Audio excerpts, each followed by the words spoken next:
Welcome friend once again to another video. हा जो video या व्हिडिओमध्ये आपण टेट परीक्षेचा जो निकाल आहे त्याला उशीर नेमका का लागतोय, संच मान्यतेच्या संदर्भात काय अपडेट आहे आणि अजून महत्त्वाची एक अपडेट आहे जी नॉर्मलायझेशन संदर्भात आहे। तर नॉर्मलायझेशन प्रक्रिया सुद्धा होणार आहे आणि त्याच्या संदर्भात काय महत्त्वाचे अपडेट्स आहे आणि टीईटी परीक्षेचे जे प्रमाणपत्र आहे त्या संदर्भात अजूनही प्रमाणपत्र मिळाले नाही त्या संदर्भात। तर नॉर्मलायझेशन, टीईटी प्रमाणपत्र, संच मान्यता आणि सगळ्यात महत्त्वाचं म्हणजे टेट परीक्षेचा निकाल जो आहे त्याला उशीर का लागतोय, उशीर होतोय, त्याच्यामुळे नेमका निकाल कधी लागणार आहे या संदर्भात जाणून घेणार आहोत या व्हिडिओमध्ये। व्हिडिओ जो आहे खूप महत्त्वाचा आहे। व्हिडिओ आवडला तर व्हिडिओला लाईक करा। तुम्ही चॅनलवर नवीन असाल तर अशाच प्रकारच्या नवनवीन अपडेट्ससाठी चॅनलला सबस्क्राइब करा। साइटचं नोटिफिकेशन बेल तर ऑलवर सेट करा जेणेकरून तुमच्याकडून कोणत्याही प्रकारचे नोटिफिकेशन मिस होणार नाही। तर सगळ्यात अगोदर पहिली गोष्ट करूया संच मान्यते संदर्भात काय नवीन अपडेट आहे। तर पहिली जी अपडेट आहे ती आहे बघा 15 मार्च 2024 चा जो शासन निर्णय आहे त्यानुसार जर आपण संच मान्यतेचं नवीन धोरण जे बघितलं किंवा संच मान्यते संदर्भात जो नवीन जी आर आलेला आहे तो जर बघितला तर त्याच्यामध्ये जे निकष आहेत काही त्या निकषांनुसार जे आहे शिक्षक होण्याचं जे प्रमाण होतं, शिक्षक अतिरिक्त होण्याचं प्रमाण ते जास्त होतं किंवा शिक्षक अतिरिक्त झालेले आहे। आपल्याला माहिती आहे की संच मान्यतेच्या नवीन धोरणानुसार शिक्षक अतिरिक्त होत आहेत वेगवेगळ्या ठिकाणी।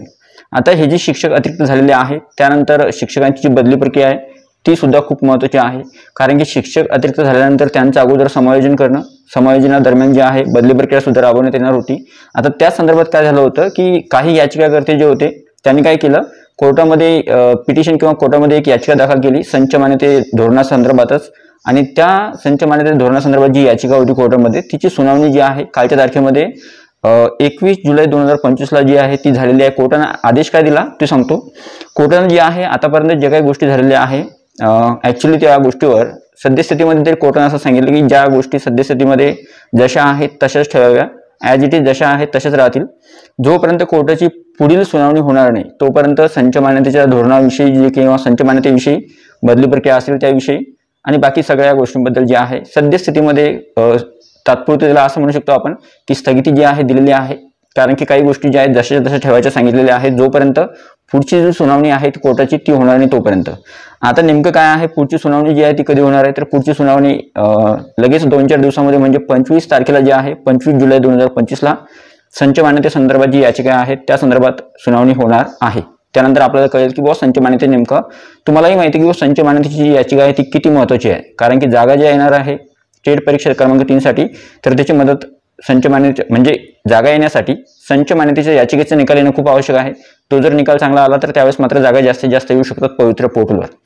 पुढची जी अपडेट आहे ती आहे टेट परीक्षेच्या निकालासंदर्भात। आता निकालासंदर्भात काय महत्त्वाची माहिती आहे तर बघा जे ॲपियर विद्यार्थी होते ज्यांना संधी देण्यात आली होती, ठीक आहे, आता संधी देण्यात आली होती 2 मे 2025 च्या शासन निर्णयानुसार। आता जे ॲपियर विद्यार्थी आहे त्यांना एक गोष्ट सांगितली होती की तुमचा निकाल जो आहे तो लागल्यानंतर तुम्हाला 1 महिन्याच्या आतमध्ये जे आहे तुमचं जे गुणपत्रक आहे अंतिम वर्षाचं ते तुम्हाला सबमिट करावं लागणार आहे किंवा जमा करायचं आहे, ठीक आहे, जेणेकरून तुमचं जे स्कोअर कार्ड आहे किंवा टेट परीक्षेचा जो निकाल आहे तुमचा तो घोषित केला जाणार आहे। पण ॲक्च्युली झालंय काय, आता तुम्ही बघितलं असेल की ॲपियर जे विद्यार्थी आहेत ॲपियर विद्यार्थ्यांनी जे डीएड धारक आहेत किंवा जे बीएड धारक आहेत त्यांना जे आहे वेब लिंक सुद्धा उपलब्ध करून दिलेली आहे महाराष्ट्र राज्य परीक्षा परिषद यांनी। डीएड किंवा बीएड धारकांनी आपला निकाल जो आहे अंतिम वर्षाचा तो जो आहे तिथे सबमिट करायचा आहे डीएड किंवा बीएडचा, आणि नंतर जे आहे तुम्हाला सबमिट केल्यानंतर ॲपियर विद्यार्थ्यांनी त्यांचा निकाल सबमिट केल्यानंतर बाकीची जी पुढची प्रोसेस आहे ती सुद्धा होणार होती। आता काय झालं, ॲपियर विद्यार्थ्यांनी जे आहे त्यांचा निकाल जो आहे तिथे सबमिट केलेला आहे।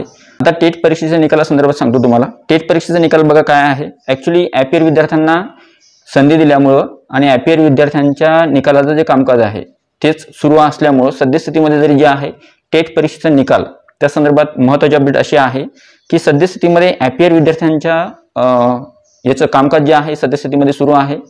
म्हणजे ॲपियर विद्यार्थ्यांनी त्यांचा रिझल्ट सबमिट केला एक तर ईमेलद्वारे, एक तर पोस्टाद्वारे किंवा एक तर वेबलिंकद्वारे किंवा एक तर प्रत्यक्ष तिथे जाऊन जो आहे सबमिट करायचं सांगितलं होतं। आता ॲपियर विद्यार्थ्यांचा रिझल्ट जो आहे महाराष्ट्र राज्य परीक्षा परिषद यांच्याकडे पोहोचलेला आहे, काहींचा पोहोचायचा बाकी आहे किंवा काहींचा जवळपास मॅक्झिमम विद्यार्थ्यांचा निकाल जो आहे तो पोहोचलेला आहे। आता त्या निकालावर जे आहे कामकाज सुरू आहे, कोणकोणते विद्यार्थी जे आहेत ते ॲपियर होते। आता या विद्यार्थ्यांना 1 महिन्याच्या आतमध्ये त्यांचा रिझल्ट जो आहे तो सबमिट करायचा सांगितला होता।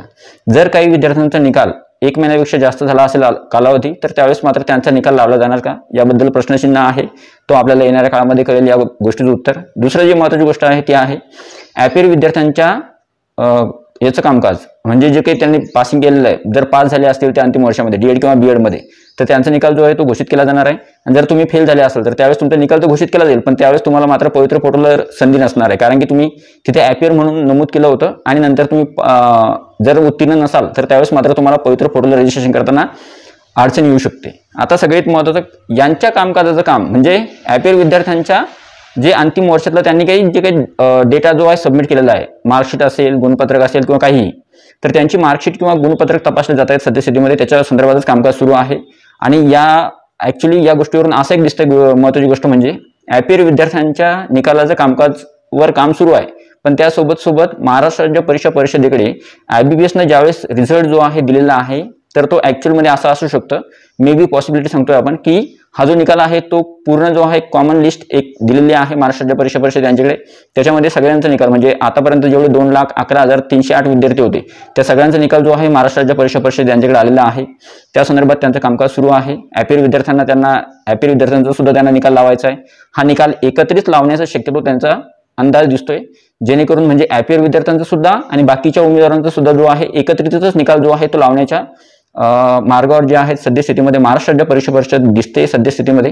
कारण की एकत्रित निकाल लागल्यामुळेच किंवा एकत्रित निकाल लागायचा असल्यामुळेच त्यांनी ॲपियर विद्यार्थ्यांचा अगोदर जे आहे त्यांचा रिझल्ट जो आहे मागवलेला आहे, त्यांच्या रिझल्टचं कामकाज आता जवळपास जे आहे त्याच्यावर कामकाज सुरू आहे.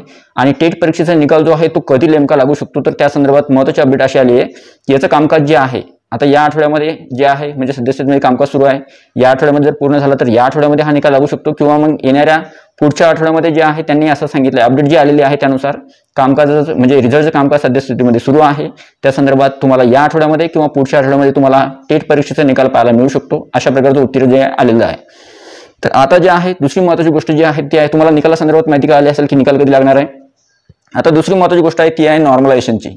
विद्यार्थ्यांचा असा प्रश्न होता की नॉर्मलायझेशन प्रक्रिया खरंच होणार आहे का, आणि नॉर्मलायझेशन झालं तर आपल्याला जे रॉ मार्क्स आहे किंवा जे फायनल रिझल्ट आहे कोणते मार्क्स दाखवले जाणार आहे. तर नॉर्मलायझेशन संदर्भात काय अपडेट आहे बघा.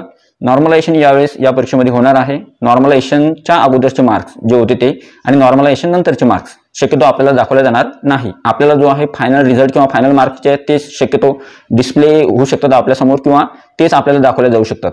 कधी कधी काय होतं, जर समजा एखाद्या विद्यार्थ्याला नॉर्मलायझेशनचा फायदा झाला, एखाद्या विद्यार्थ्याच्या गुणामध्ये वाढ झाली तर त्यावेळेस त्याला बेनिफिट होतो. त्यावेळेस जो आहे तो विद्यार्थी कदाचित नाराज नसणार आहे, तो फक्त आनंदित असणार की आपला रिझल्ट जो आहे चांगला लागला. पण कधी कधी काय होतं, काही विद्यार्थ्यांना जर समजा नॉर्मलायझेशनचा फटका बसला, म्हणजे उदाहरणार्थ एखाद्या विद्यार्थ्याचे मार्क्स चांगले होते आणि त्याचे जर समजा 8-10 मार्क्स किंवा 15 मार्क्स कमी झाले तर त्यावेळेस तो विद्यार्थी जो आहे नाराज होऊ शकतो किंवा त्याची नाराजी दूर करणं जे आहे म्हणजे की बुवा माझे मार्क्स का कमी केले, माझे मार्क कमी करण्याचं मागचं कारण काय होतं, या सगळ्या गोष्टी समोर येऊ शकतात. त्याच्यामुळं शक्यतो जे रॉ मार्क्स होते अगोदरचे आणि जे फायनल मार्क्स आहेत, हे दोन्ही मार्क्स म्हणजे अगोदरचे किती होते आणि नंतरचे किती झाले, तर हे दाखवल्यापेक्षा जसं मागच्या वेळेस 2022 मध्ये सुद्धा फायनल रिझल्टच शो झाला होता, म्हणजे तुमचे स्कोअर कार्ड नेमकं तुम्हाला मार्क किती पडले परीक्षेमध्ये डायरेक्ट तुमचा रिझल्ट, ठीक आहे. तशाच प्रकारे यावर्षी सुद्धा होणार आहे. त्याच्यामुळे नॉर्मलायझेशन तर होणार आहे. नॉर्मलायझेशन झाल्यानंतर कारण की वेगवेगळ्या शिफ्टमध्ये फेवर झाला होता आणि नॉर्मलायझेशननुसार फक्त आम्हाला फायनल रिझल्ट जो आहे दिसू शकतो. तर या होत्या सगळ्या अपडेट्स आजच्या तारखेमधल्या. हा जो व्हिडिओ आहे तुम्हाला आवडला असेल, व्हिडिओ आवडला तर व्हिडिओला लाईक करा. तुम्ही चॅनलवर नवीन असाल तर चॅनलला सबस्क्राईब करा. हा जो व्हिडिओ जास्तीत जास्त शेअर करायला विसरू नका. भेटूया पुढच्या व्हिडिओमध्ये. तोपर्यंत व्हिडिओ बघितल्याबद्दल thank you so much. Take care. Bye bye.